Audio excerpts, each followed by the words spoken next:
آغاز میں خبر آپ کو دیں، قومی اسمبلی کا اجلاس شروع ہوتے ہی اپوزیشن کا احتجاج، بانی کو رہا کرو کے نعرے، اپوزیشن نے ڈیسک بجا کر شدید نعرے لگائے۔ یہ خبر آپ کو دے رہے ہیں۔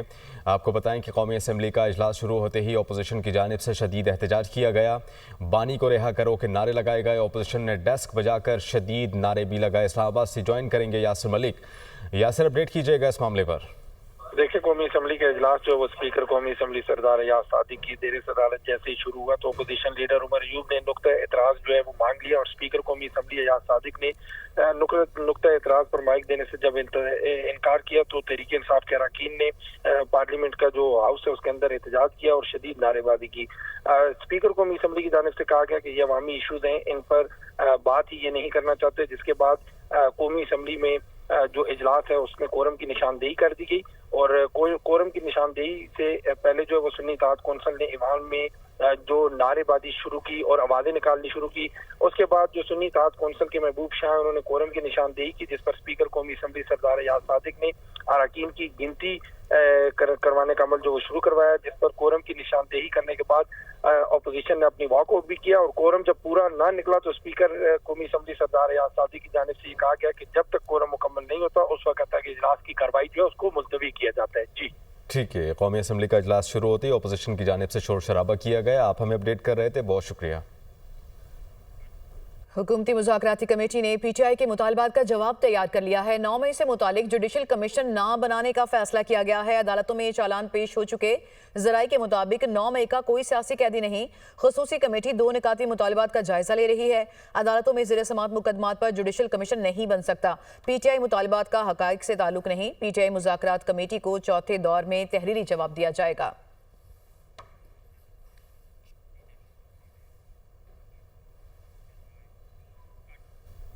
قومی اسمبلی لیے چلیں گے جہاں پر سینیٹر عرفان صدیقی اظہار خیال کر رہے ہیں۔ اس کا ایک تعلق ہے، اس کا ایک رشتہ ہے۔ ہم اپنے گھروں کے اندر وہ گھرانے بھی جو دور افتادہ بستیوں میں بستے ہیں، پہاڑوں میں بستے ہیں، وہ رسمی تعلیم میں نہ بھی جا سکیں جناب چیئرمین، تو وہ اپنے بچوں کو قرآن و حدیث کا درس ضرور دیتے ہیں، اپنے گھروں میں دیتے ہیں، اپنے قریبی مدارس میں دیتے ہیں، اور یہ بہت بڑا اعزاز ہوتا ہے ہمارے لیے۔ تو اس لیے کسی مسلمان کو، کسی پاکستانی کو اس پہ کوئی اعتراض نہیں ہو سکتا کہ کوئی ادارہ دینی تعلیم دے رہا ہے یا نبی کریم صلی اللہ علیہ وآلہ وسلم کی تعلیمات کو فروغ دے رہا ہے، تو صرف یہ بات کیسے ہو سکتی ہے کسی حکومت کے لیے یا کسی بھی ادارے کے لیے کہ وہ اس ادارے کو منہدم کر دے یا اس کے خلاف ہو جائے یا اسے ختم کر دے؟ یہ تصور بھی کیسے کیا جا سکتا ہے؟ ہمارے ہاں ہزاروں 20,000 سے زیادہ مدارس تو رجسٹرڈ ہیں۔ یہ سارے مدارس یہ کام کر رہے ہیں، کسی مدرسے کو بند نہیں کیا جاتا، سب کے سب چل رہے ہیں۔ جہاں تک جس ادارے کا میرے بھائی نے ذکر کیا ہے، اس ادارے کے ساتھ کچھ اور متعلقات جڑے ہوئے ہیں، ان متعلقات کا ذکر انہوں نے نہیں کیا، لیکن معاملہ یہ ہوا ہے کہ ایک ٹرانزیکشن جو یو کے سے ہوئی، میں اس کی تفصیلات میں بھی نہیں جانا چاہتا۔ ایک کلیم یہ ہے کہ جی وہ ریاست کا پیسہ تھا، دوسرا کلیم یہ ہے جی کہ نہیں وہ ملک ریاض صاحب ہی کا پیسہ تھا جو ان کے اکاؤنٹ میں چلا گیا۔ میں اس کنٹروورسی میں نہیں پڑھنا چاہتا، ہو سکتا ہے کسی ایک کا نقطہ نظر ٹھیک ہو یا دوسرے کا ٹھیک ہو، لیکن چند چیزیں، چند سوالات تو اپنی جگہ برقرار رہتے ہیں۔ اگر ہم نے، یعنی حکومت نے، اس وقت کی حکومت نے ملک صاحب کو کوئی رعایت نہیں دی، ان کا وہی حق جو انہیں وہاں کی ایجنسی نے دیا وہ انہیں ہم نے دے دیا، اور ہماری کوئی ذرہ برابر رعایت نہیں تھی، ذرہ برابر پشت پناہی ہم نے نہیں کی ملک صاحب کی، ذرہ برابر کوئی ان کے ساتھ معاملات ہم نے نہیں کیے۔ تو پھر ملک صاحب نے، جن کو میں بھی ذاتی طور پہ جانتا ہوں، کاروباری آدمی ہیں، اور کاروباری آدمی ایک ایک پائی، ایک ایک پیسے کا حساب رکھتا ہے، لین دین کرتا ہے۔ انہوں نے 500 کنال زمین، 500 کے لگ بھگ کنال زمین کیوں دے دی ایک ایسے ٹرسٹ کو جو جسے جنم لیے بھی ابھی 4 دن نہیں ہوئے تھے؟ کس خوشی میں دے دی؟ پھر ایک سیکنڈ سر، میری بات سن لیں۔ پھر 240 کنال زمین، محسن عزیز صاحب پلیز، جی 240 کنال زمین فرد شہزادی نامی ایک خاتون کو بنی گالہ میں، یہ سارا اس فیصلے میں لکھا ہوا ہے، وہ کس خوشی میں دے دی؟